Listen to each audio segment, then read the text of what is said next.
Hi friends, online agriculture classes के official YouTube channel पर आप सभी का हार्दिक स्वागत, अभिनंदन एवं वंदन करता हूं। जैसा कि आप सभी ईवीएम का रिजल्ट फाइनली आ चुका है।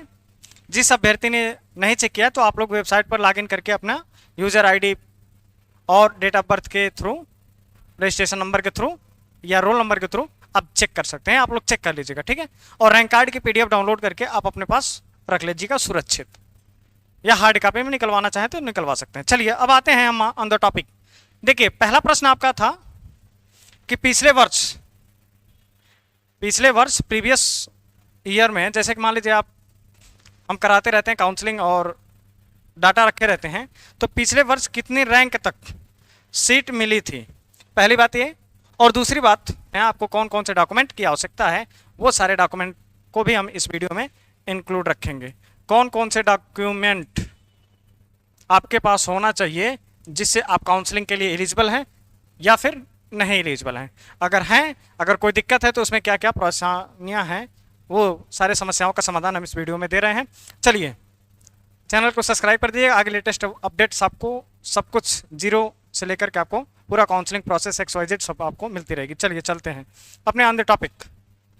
फर्स्ट ऑफ ऑल हम लोग डिस्कस कर लेते हैं कि इसमें जो डॉक्यूमेंट लगेंगे, कौन कौन से डॉक्यूमेंट इसमें मूल रूप से ओरिजिनल लगेंगे, फोटोकॉपी लगेंगे, क्या क्या लगेगा, आइए इसमें बात कर लेते हैं, ठीक है।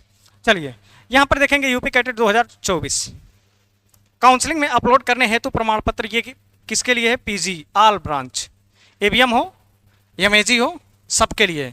अगर जो स्टूडेंट, किसी स्टूडेंट ने मैं व्हाट्सएप पे मैसेज किया था कि सर मैं एमएजी और एबीएम दोनों काउंसलिंग करा सकता हूँ, बिल्कुल आप करा सकते हैं, कोई इशू नहीं है, ठीक है। जहां पर सीट मिलेगी, अच्छी सीट मिलेगी, आप ले सकते हैं। चलिए, और दूसरी बात, पहला पॉइंट क्या है? हाई स्कूल मार्कशीट और सर्टिफिकेट, ये दोनों आपको अपलोड करना हो। फिर उसके बाद आपको इंटरमीडिएट मतलब कक्षा 12वीं की, 12th, हाई स्कूल का मतलब 10th, हाई स्कूल की और इंटरमीडिएट की क्या अपलोड करना है? मार्कशीट और सर्टिफिकेट, दोनों का सेगमेंट अलग अलग मिलेगा। फिर पीडीएफ फॉर्मेट में। नेक्स्ट है पीडीसी। बहुत सारे स्टूडेंट ऐसे हैं पीडीसी नहीं जान रहे हैं और ट्रांसक्रिप्ट नहीं जान रहे हैं। तो पीडीसी का मतलब होता है प्रोविजनल डिग्री सर्टिफिकेट। कहने का तात्पर्य है एक 3 महीने तक वैलिड रहने वाली डिग्री। पीडीसी 3 महीने तक आपकी वैलिड रहती है और पीडीसी एडमिशन के लिए आपको होता है, नौकरी के लिए ट्रांसक्रिप्ट होता है। तो अब आप इसमें कंफ्यूज मत होइए। देखिए, जैसे जिन लोगों का रिजल्ट आ चुका है वर्तमान में, आज की डेट में, या जब भी वीडियो देख रहे हैं, या 25 तारीख के पहले, 25 जुलाई के पहले, क्योंकि 25 को अलॉटमेंट है, उसी दिन डॉक्यूमेंट अपलोड होगा, उसके पहले आपके पास पीडीसी और ट्रांसक्रिप्ट, पीडीसी मिल जाए। अभी जो इस वर्ष पास हुए हैं तो अभी किसी को ट्रांसक्रिप्ट नहीं मिला होगा, इतना जल्दी ट्रांसक्रिप्ट नहीं बन के आता है, टाइम लगता है। पीडीसी आपको तुरंत मिल जाता है, जिस दिन आप पास आउट हुए बस तुरंत आपको उसके अगले दिन या उसी दिन से मिलना प्रारंभ हो जाता है पीडीसी। तो पीडीसी मिलेगा कहाँ से? पीडीसी अगर आप, जैसे मान लीजिए छत्रपति साहू जी महाराज यूनिवर्सिटी से पढ़ रहे हैं, या फिर राम मनोहर लोहिया अवध यूनिवर्सिटी से पढ़ रहे हैं, तो ये तो यूनिवर्सिटी हो गई, इसके ढेर सारे कैंपस है, जैसे रामकृष्ण परमहंस और अन्य अन्य कई कॉलेजों का नाम है, हमें एग्जैक्ट पता नहीं है पूरा, लेकिन इतना पता है कि उस यूनिवर्सिटी के अंतर्गत बहुत सारे कैंपस हैं। नंदिनी नगर पीजी कॉलेज है, ये सारे जितने भी कॉलेज वगैरह हैं, पीडीसी इनकी, राम मनोहर लोहिया की पीडीसी ऑनलाइन कट रही है। जिस भी स्टूडेंट को नहीं पता होगा तो आप लोग अपने कोई साथीगण से संपर्क करके आप अपना पीडीसी तुरंत डाउनलोड कर लीजिएगा। इसके बिना अगर ये दोनों नहीं है, दोनों में से कोई एक जो पिछले वर्ष पास आउट हो गए होंगे, उनके पास ट्रांसक्रिप्ट होगी, नहीं होगी तो ये सोचिएगा कि 8वें सेमेस्टर के रिपोर्ट से हो जाएगा, तो नहीं, रिजेक्ट हो जाता है। 8वें सेमेस्टर का क्या पता आपके 7वें सेमेस्टर में बैक लगी हो, इसलिए 8वें सेमेस्टर में उठा करके डॉक्यूमेंट आपका रिजेक्ट कर दिया जाता है। अब जो फर्स्ट काउंसलिंग में आपका डॉक्यूमेंट रिजेक्ट हो जाएगा तो सेकंड काउंसलिंग में आप एलिजिबल नहीं है। क्लियर हो गई? चलिए, ये समझ में आ गया प्रोविजनल डिग्री सर्टिफिकेट और ट्रांसक्रिप्ट। ट्रांसक्रिप्ट आपको डिग्री पूरा होने के बाद 6 महीने तक या 3 महीने तक, हम लोग की यूनिवर्सिटी में 1-2 महीने के बाद मिली थी, सीएसए यूनिवर्सिटी के, ठीक। और पीडीसी तुरंत मिल गया था। पीडीसी सबको, सभी कॉलेजों में तुरंत मिल जाता है, अगर बैक वगैरह नहीं रहता है तो आपको बिल्कुल क्लियर होती है, तो तुरंत मिल जाता है। फिर अब आते हैं निवास प्रमाण पत्र। निवास प्रमाण पत्र आपको बार बार बोला जा रहा है, हर वीडियो में बताया जा रहा है कि 1 अप्रैल 2024 के बाद का होना चाहिए। नियमावली इस बार चेंज हो चुकी है। इसके पहले हर वर्ष 1 जनवरी के बाद का चाहिए होता था, लेकिन इस वर्ष 1 अप्रैल 2024 के बाद निवास प्रमाण पत्र चाहिए। चरित्र प्रमाण पत्र कब का होना चाहिए? जिस वर्ष आपने पास किया है उसी वर्ष होना चाहिए। अगर गैप है तो भी इसमें कोई इश्यू नहीं है। चरित्र प्रमाण पत्र कहाँ बनेगा? आपने जहाँ से कॉलेज की पढ़ाई की है, ग्रेजुएशन की, वहाँ से आपको मिलेगी। ठीक है। फिर नेक्स्ट है टीसी या माइग्रेशन सर्टिफिकेट। सर ये टीसी और माइग्रेशन क्या दोनों अलग अलग है? देखिए यूनिवर्सिटी में हम लोग सीएसए यूनिवर्सिटी में माइग्रेशन मिलता है, टीसी नहीं मिलती है। कॉलेजों में क्या मिलता है? TC, transfer certificate. ठीक, तो टीसी है या माइग्रेशन, कोई एक। आप लोग के पास ये पोस्टर भेज दिए जा रहे हैं तो आप लोग समझ नहीं पा रहे हैं। टीसी या माइग्रेशन ये किसके लिए है? ग्रेजुएशन पास होने के उपरांत पीजी में जो स्टूडेंट एडमिशन लेने जा रहे हैं उनके लिए टीसी हो या माइग्रेशन कोई एक होना चाहिए। अगर दोनों है तब भी कोई दिक्कत नहीं, लेकिन दोनों मिलता नहीं है। नेक्स्ट है गैप सर्टिफिकेट। गैप सर्टिफिकेट पे थोड़ा स्टार लगा लीजिए। गैप सर्टिफिकेट का मतलब क्या है?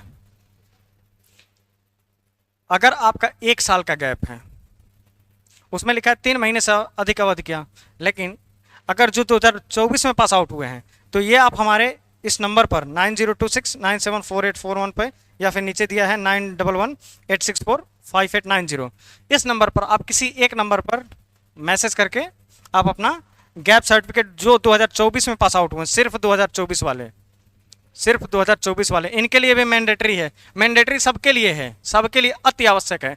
बिना उसके आगे का प्रोसेस ही नहीं कंप्लीट होगा। अगर जिनको बनवाना होगा तो आपको टेक्निकल टीम से संपर्क करके बनवा लीजिएगा। ठीक है। इसकी फीस 50 रुपये है।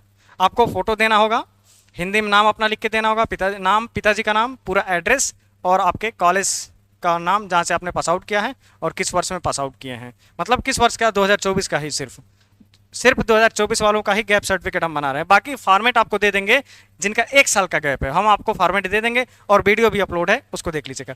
ठीक है। नेक्स्ट आप देखेंगे 8वां पॉइंट, जाति प्रमाण पत्र जिनको लागू होता है, ओबीसी, एससी, एसटी, 1 अप्रैल 2024 के बाद का ही होना चाहिए। ठीक है। अब थोड़ा सा बात कर लेते हैं ईडब्ल्यूएस पर। ईडब्ल्यूएस, बहुत सारे स्टूडेंट हैं ईडब्ल्यूएस की, तो ईडब्ल्यूएस वालों को लिए 1 अप्रैल 2024 के बाद का इनका भी होना चाहिए। और किसका होना चाहिए? स्टेट गवर्नमेंट का, क्योंकि आपने जो एग्जाम दिया है उत्तर प्रदेश का एग्जाम दिया है, इसलिए राज्य सरकार का ईडब्ल्यूएस सर्टिफिकेट होना चाहिए। क्लियर हो गई? ये सारे आपके डॉक्यूमेंट। और फिर लास्ट में आपका आधार कार्ड होना चाहिए। उसके बाद फिर आपका एक नेक्स्ट ऑप्शन है 10वां ऑप्शन है आपका क्या? Other certificate. अदर का मतलब क्या है? University employee, freedom fighter, defence person, NRI और आपका पीएच, दिव्यांगता, ये सारे सर्टिफिकेट नेक्स्ट में। लास्ट में मैंडेटरी नहीं है, बाकी सब ये जितना बताया गया आपको सबके सब मैंडेटरी है। ये क्लियर हो गया? इसके बाद ये डॉक्यूमेंट आपको कब अपलोड करना है? 25 जुलाई 2024 को दिन, फर्स्ट काउंसलिंग की अलॉटमेंट लेटर जिस दिन उसमें जिस दिन आपको वो क्लियर हो जाएगा कि आपको अलॉटेड कहाँ हुआ है, सीट अलॉट कहाँ हुआ है, यूनिवर्सिटी कहाँ मिली है, सब्जेक्ट क्या मिला है, कहाँ पर, ये आपको अपलोड करना होगा 25 जुलाई। ठीक। अगर आपको यूपी कैडेट 2024 के लिए ऑनलाइन फर्स्ट काउंसलिंग कराना है तो व्हाट वी ऑफर, हमारा ऑफर क्या है? चॉइस फिलिंग जब किया जाएगा तो आपके पास कॉल किया जाएगा, आपको कौन सी यूनिवर्सिटी चाहिए, फ्री चाहिए, पेड चाहिए, किस प्रकार से चाहिए। फिर सीट लॉक हम करेंगे।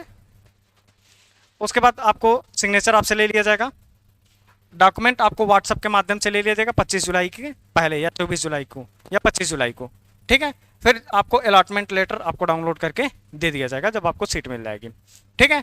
जिसकी फीस है आपको, टोटल आपकी फीस है 1000 रुपीज़। हमारे 2 स्लॉट ऑलरेडी फुल हो चुके हैं, ये तीसरी स्लॉट है, थर्ड स्लॉट 1000। जिसको भी पेमेंट करना है, आप जैसे वीडियो देख रहे हैं, आप तुरंत अगर काउंसलिंग कराना चाहते हैं तो आप हमसे कांटेक्ट कर सकते हैं। ठीक है। ये नीचे व्हाट्सअप नंबर दिया हुआ है, क्योंकि बहुत सारे स्टूडेंट हैं, सबका काउंसलिंग कराना है। और बाकी जिनको हमसे पर्सनल मैसेज करके बात करना है या फिर कोई भी क्वेश्चन क्वेरी पूछना है तो आप हमारे इंस्टाग्राम पर ही मैसेज करेंगे, व्हाट्सएप पर मैसेज करेंगे, क्योंकि टेक्निकल टीम के पास रहेगी, एमएजी का भी और एवीएम का भी। पीजी में सबका काउंसलिंग एक ही दिन से स्टार्ट हो रहा है, 15 जुलाई 2024 से, तो इसलिए सारी टेक्निकल टीम आपको रिस्पॉन्स नहीं करेगी, सिर्फ उन्हीं करेगी जिनका पेड, जो फीस पेमेंट कर चुके हैं काउंसलिंग के लिए। ठीक है। अब आते हैं इंस्टाग्राम पे आईडी आपको बताते हैं, एग्री क्लासेस 573, एग्री क्लासेस 573। 3। ये चीज़ क्लियर हो गई। जिनको आपसे पर्सनल बात करना होगा आप इसमें इंस्टा पे मैसेज करके फॉलो करके पूछ लीजिएगा। अब आते हैं तो देखिए हम थोड़ा सा बात करेंगे सबसे पहले सीएससी यूनिवर्सिटी में। सीएससी यूनिवर्सिटी में कितनी सीटें हैं? 50 प्लस 16, ठीक है, 66। क्लियर? ये आपका 50 सीट फ्री सीट और ये आपका 16 पेड सीट, ठीक है। फिर एनडीयूटी में आते हैं। एनडीयूटी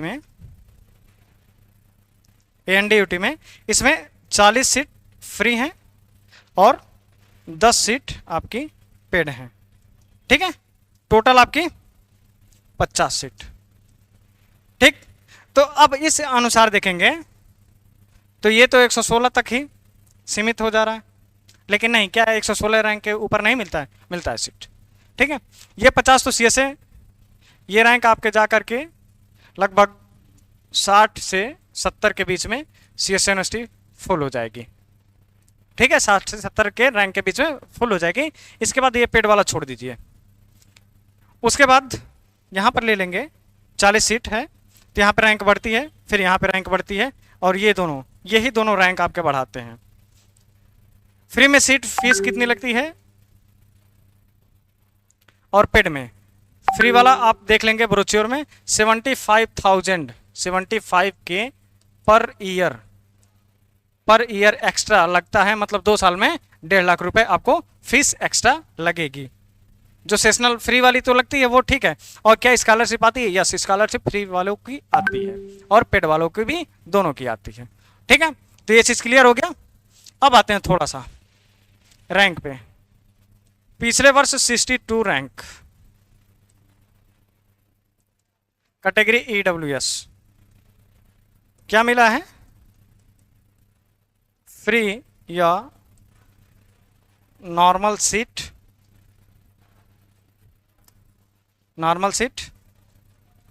एएनडीयूटी,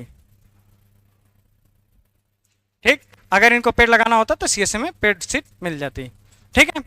फिर उसके बाद 112 रैंक कैटेगरी ओबीसी, क्या मिला है? Paid seat CSA Kanpur 112 rank पे। 112 रैंक पे आपका सीएसए ओबीसी की लास्ट सीट थी पेड की, वो मिली थी, ठीक है। 112 के बाद आपका एनडीयूटी में सीट आपको अलॉट होगा। अब इसमें देखिए फिर एक स्टूडेंट का रैंक था 21, इस पे आपको मिला था सीएसए यूनिवर्सिटी, सीएसए में फ्री सीट, ठीक। फिर एक स्टूडेंट का 36 था, ये कैटेगरी आपका यूआर था। एक रैंक का 36 ओबीसी, क्या मिला था? CSA university free seat agri business management, ठीक है। अब इसके बाद आप लोग 112 के बाद जब जाएंगे तो एनडीयूटी में आपको फ्री सीट और पेड सीट अलॉटेड हो जाएगी, ठीक है। और जिनको मैक्सिमम जो सीट मिलने की चांसेस होती हैं वो फर्स्ट काउंसलिंग में ही मिलने की चांसेस होती हैं, वो भी कितने परसेंट? 90% आपको चांस होता है कि सीएसए यूनिवर्सिटी वो फर्स्ट काउंसलिंग में ही सीट मिलती है, ठीक है। इसके बाद सेकंड में आपको, अगर जैसे मान लीजिए आपको फ्री मिल गया, पेड अगर आपको मिल गया और फ्री कराना है तो इसके लिए एक आपका प्रोसेस होता है अपग्रेडेशन। इसको माध्यम से आप करा करके आप अपनी सीट फ्री भी करा सकते हैं, ठीक है। ये चीज क्लियर हो गई। बस आपको ये सारे डाटा प्रोवाइड करा दिया। तो मिलते हैं नेक्स्ट वीडियो में किसी नेक्स्ट टॉपिक के साथ, तब तक के लिए जय हिंद जय भारत।